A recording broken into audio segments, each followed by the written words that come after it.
जुनूनी इश्क पार्ट 20। पूरे 8 महीने बाद रितिका अपनी आंख मटकाते हुए कहती है। अद्विका, हाँ यार 8 महीने। रितिका अद्विका को अपने आगे कर कहती है, तू तो रहने ही दे, बाहर जम्मू घूम के आने की। और तो और दादाजी के साथ ये सब हो गया, पर तूने एक बार भी कॉल करके मुझे बताना ज़रूरी नहीं समझा। या गुस्सा मत कर, मुझे तो खुद नहीं पता क्या हुआ और क्या नहीं। और हाँ, तू ये जम्मू जाने की बात मत कर, क्योंकि मैं अभी जम्मू गई ही नहीं। अद्विका की बात पर रितिका का मुंह बन गया।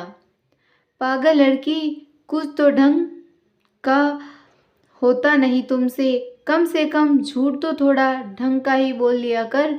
अद्विका मुंह बनाती हुई, मैं झूठ नहीं बोल रही। तभी दिव्या जी कहती है, ये सच कह रही है। रितिका, बेटा ये जम्मू नहीं गई। रितिका कंफ्यूज्ड हो दोनों को देखती है तो दिव्या जी उसे कुछ इशारा करती है और फिर अद्विका की ओर देखती हुई कहती है, जाओ, जाने से पहले दादाजी से मिलकर आओ। अद्विका अपना फ़ोन ले ओमकार जी के रूम में चली जाती है। तभी दिव्या जी रितिका का हाथ थाम कहती है, बेटा वैसे तो ये बहुत लंबी कहानी है, पर अभी तुम बस इतना जान लो कि अद्विका को याद नहीं कि वह जम्मू गई थी और अब कब आई। यूं समझ लो कि उसकी ज़िंदगी का सवाल है ये। उधार अद्विका भी ओमकार जी के सामने बैठे अपने हाथों को थामे हुए कहती है, दादाजी मैं रितिका के साथ मुंबई जा रही हूँ। मेरी जो वहीं लगी है। इतना कह वहाँ रजस जी का हाथ चूम लेती है और फिर आगे कहती है, आप अपना ख्याल रखना। इस वक्त ओमकार जी की नज़र अद्विका पर ही टिकी थी। वह अपनी नज़रों को इधर उधर कर कुछ समझाने की कोशिश कर रहे थे, पर अद्विका का ध्यान तो पूरा अपनी ही बातों पर था। इधर रितिका को भी अद्विका जी ने बहुत कुछ समझा दिया था, तो वह भी चुपचाप सोफे पर बैठी थी।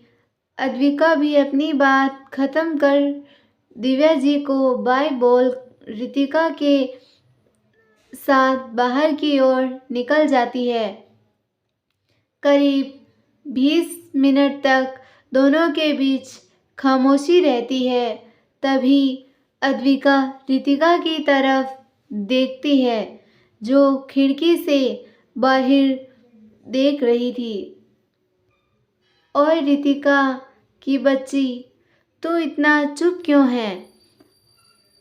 क्या हुआ, तू एकदम से साइलेंट मोड पर चली गई? रितिका एक गहरी सांस छोड़ खुद को नॉर्मल कर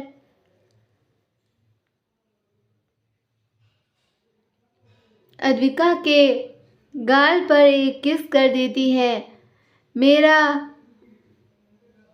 छोड़, तू अपना बता, मुझे अभी भी सपने आते हैं। अद्विका अपनी आंखें छोटी कर पूछती है, कौन से सपने? तो रितिका अद्विका के करीब हो उसके कानों में धीरे से कहती है, वही सपने जिसमें तू और तेरा डेविल इलू इलू करते थे। इस बार पर अद्विका रितिका को हल्के से मारती हुई अपनी आंखें छोटी कर कहती है, यार तू ना एकदम बेशर्म है। वैसे सपने के बारे में कुछ ना ही बोलो। क्यों यार, तुझे कैसे बताऊं? मुझे ना पता नहीं क्या हुआ रोज़। रात को नाइटफॉल हो रहा है, यहाँ तक कि अब कभी कभी दिन में भी हो जाता है। वहीं मुंबई में सड़क पर एक कार हवा से बातें करती हुई आगे बढ़ रही थी। कार के अंदर बैठा शख्स के फेस पर एक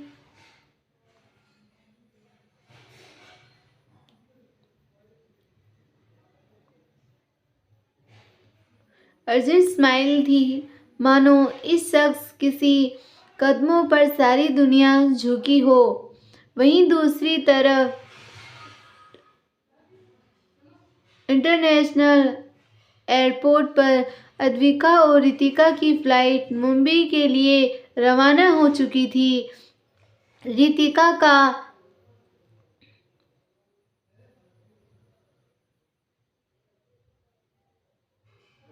इस हंस हंस के बुरा हाल था, तो वहीं अद्विका अपनी सारी बातों में अपना मुंह लटका बैठती है और ऐसे ही बैठे बैठे अद्विका की आंख लग जाती है और आंखें बनाते ही अद्विका फिर एक बार खुद को किसी की बाहों में महसूस करती है। इस बार अद्विका के होठों पर एक बड़ी सी स्माइल थी और कोई लगातार उसके गाल पे किस किए जा रहा था। करीब 1.5 घंटे बाद फ्लाइट मुंबई इंटरनेशनल एयरपोर्ट पर लैंड हो चुकी थी। अद्विका और रितिका दोनों ही टैक्सी लेने कंपनी के तरफ से मिली फ्लैट की ओर निकल जाती है। 20 मिनट में ही उनका सफ़र पूरा होता है और दोनों कमरे में जा सीधा आधे मुंह बेड पर गिर जाती हैं। ओए अद्विका, तुम पूरे रास्ते सो ही आई है। अद्विका उबासी लेते हुए, हाँ तो क्या हो गया, मैं फिर सो जाऊंगी। वैसे भी वह भी कोई सोना था। पूरे रास्ते तो तुम मुझे वहाँ गुदगुदी करती आई। रितिका अपनी आंखें बड़ी कर, रे पागल लड़की, तेने पूरा दिमाग हिला हुआ ही है। आराम से सोने के मेरे ऊपर इल्ज़ाम लगाती है, बेशरम। अब चल उठ, सामान ठीक ठाक कर ताकि बाद में कोई प्रॉब्लम ना हो। और वैसे भी तुमने कंपनी का रूल तो पढ़ा ही होगा कि सुबह 7 बजे ज्वाइन करना है और शाम 6 बजे छुट्टी। अद्विका मुंह बनाते हुए, हाँ यार, कितना अजीब नियम है। ज़रूर इस कंपनी का बॉस दिमाग से पैदल होगा। अच्छा, कहीं तू अपनी बात तो नहीं कर रही ना? मतलब दिमाग से पैदल। रितिका की बात पर अद्विका अपने हाथ की मुट्ठी बना के उसके पीछे दौड़ती है। Dark palace. पूरे घर में नौकर इधर से उधर भाग रहे थे, मानो वहां भूकंप आया हो। जल्दी करो, वह आते ही होंगे। तुम सब अपना अपना हाथ जल्दी जल्दी चलाओ। ये आवाज़ें पड़ते ही बाकी के नौकर किचन से डाइनिंग टेबल से किचन में की ओर लगाने लगे। वह सब ये कर ही रहे थे। दरवाजे से वह ऊंचा लंबा कद का शख्स 3 पीस ब्लैक सूट पहने घर के अंदर आया और उसके साथ 2 और हैट कैट लोग अपने कंधे पर टांगे 2 लोगों को अंदर लेके आए और आते ही सीधे फर्श पर फेंक दिया। फर्श पे गिरते ही दोनों की कमर की हड्डियां टूट जाती है।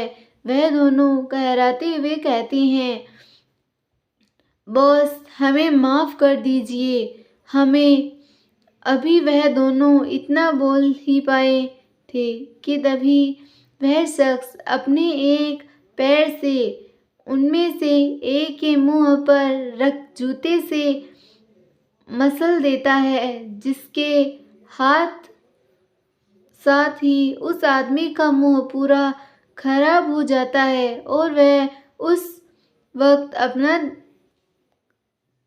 दम तोड़ देता है। अपने साथी का ये हाल देखकर दूसरा गिड़गिड़ाते हुए खुद को छोड़ देने के लिए भीख मांगने लगता है, पर कोई फायदा नहीं होता।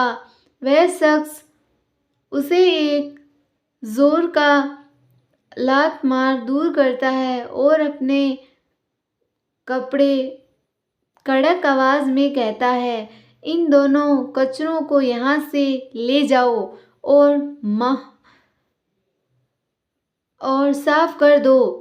इतना कह वह अपने कमरे की तरफ बढ़ जाता है। तभी एक बूढ़ा स्वर उसके कान में पड़ता है, मालिक अपना खाना तैयार है। वह शख्स अपने बढ़ते कदम रोक के बिना पीछे पलटते ही कहता है, नहीं ये नहीं, मुझे कुछ और खाना है। इतना सुन वह बूढ़ा आदमी खुद से कहता है, yes it is true that I if the devil like something them he does not leave it even after death. वहीं सब रात काफ़ी हो गई। अद्विका और रितिका भी थक गई थी अपना सारा काम करते करते, तो दोनों जल्दी से सोने के लिए बेड पर इधर उधर गिर जाती है। रात 1 बजे अद्विका गहरी नींद में बड़बड़ाती हुई, प्लीज़ प्लीज़ ऐसा मत करो, मुझे हर्ट होता है, ये सब कहते हुए अद्विका के होठ उलझ रहे थे, क्योंकि इस वक्त उसके होठों पर कोई अपनी पतली और लंबी उंगलियों को फेर रहा था। Just relax baby and let me do my thing and enjoy the missionary x.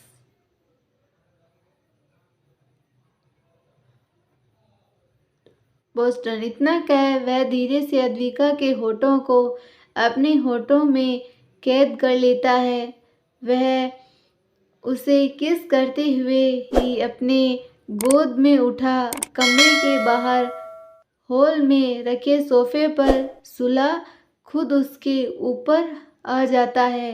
करीब 10 मिनट तक उसके होठों को अच्छे से चूमने के बाद वह गहरी नींद में सो रही अद्विका को देखता है और झुककर उसके आँखों को चूम लेता है। फिर कुछ ही पल बाद फर्श पर अद्विका के कपड़े पड़े हुए थे और उसके पैर उस शख्स के कमर से लिपटे। जैसे जैसे वह शख्स उसे प्यार करता, वैसे वैसे अद्विका की सिसकियाँ भी तेज हो जाती। दूसरे दिन सुबह 5 बजे अलार्म की आवाज़ रितिका की नींद खुल जाती है, तो वह अपने बगल में देखती है, जहाँ दुनिया भर की मासूमियत लिए अद्विका सो रही थी। वाह महारानी, चलिए उठिए, सुबह हो गई। अद्विका